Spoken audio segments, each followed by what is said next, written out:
Whew, catch my breath, just run upstairs. Whew. God, I thought all this trailing would make me a bit fitter.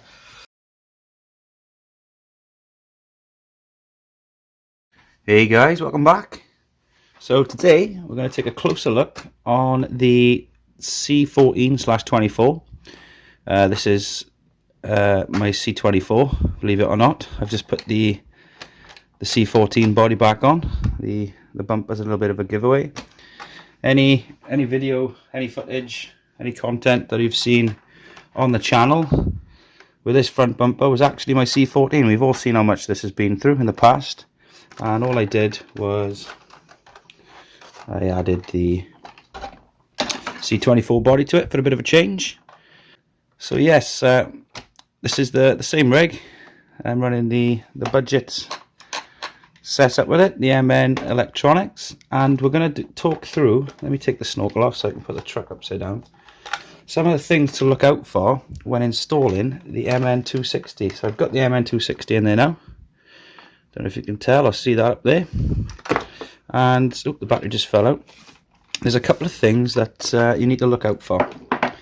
So I thought to get this installed, all I would need to do, because I was aware of it, was change the drive shaft.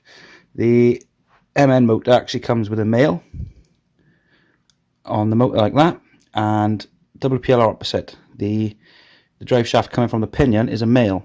So I thought all I'd have to do was snap these off at the yoke, pop them off, put a female on and slot it all in.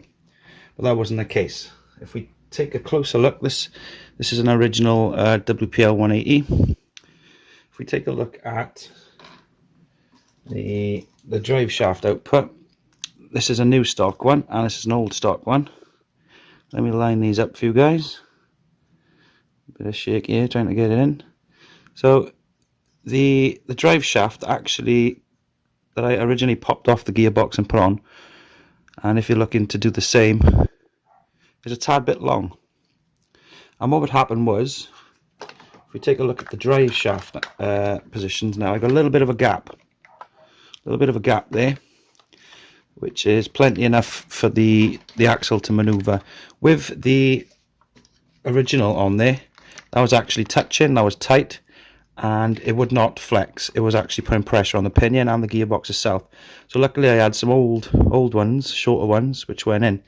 Now if you're going to be doing this yourself and you've only got one of these to hand, you can just Dremel off this last, say, 10mm, and jobs are good and you're in. So that's the one issue I come across. The second issue was, if we take a look inside now in the battery tray, I had to trim the battery tray slightly to cater for the new bigger motor.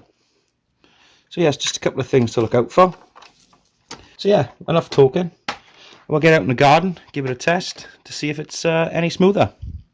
So with the original 180, it was very, very jolty, and I had to be very light on the throttle indeed. So let's give it a test with the new 260 installed. 260, sounded a bit posh there, sorry. A lot more control, nice and slow, that's what we want.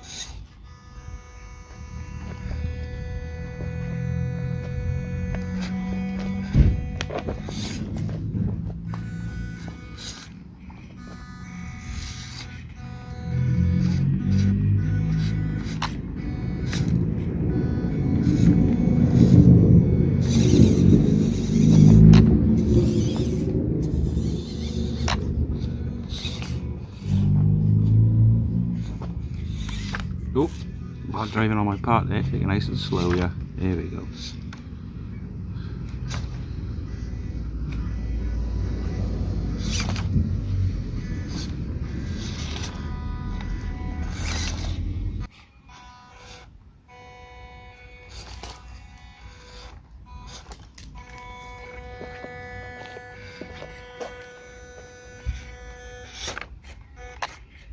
Catch it on the front bumper.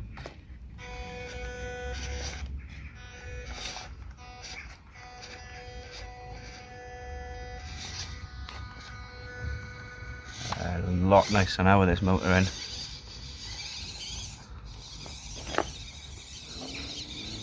Eats the long grass.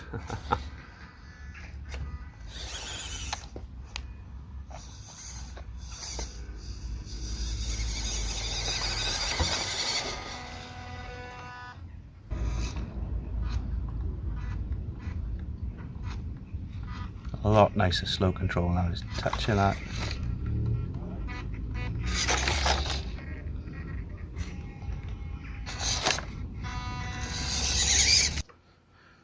So there we have it. Yes, it's a lot smoother. The 260 motor actually performs well with the electronics it was designed for. It's a lot less jolty. We get a nice nice slow control now, and yeah, very capable. It's at the long grass, plenty of torque there in it, and yes, I'm really enjoying the slow control factor that we've gained. So keep your eye out. We'll be taking this out on the trail now going forward. We'll be seeing more of the C14 body as opposed to the C24. And yes, just a quick one from me today, guys. Cheers for watching. Make sure to like, subscribe, and hit that notification bell. I'll catch you on the next one.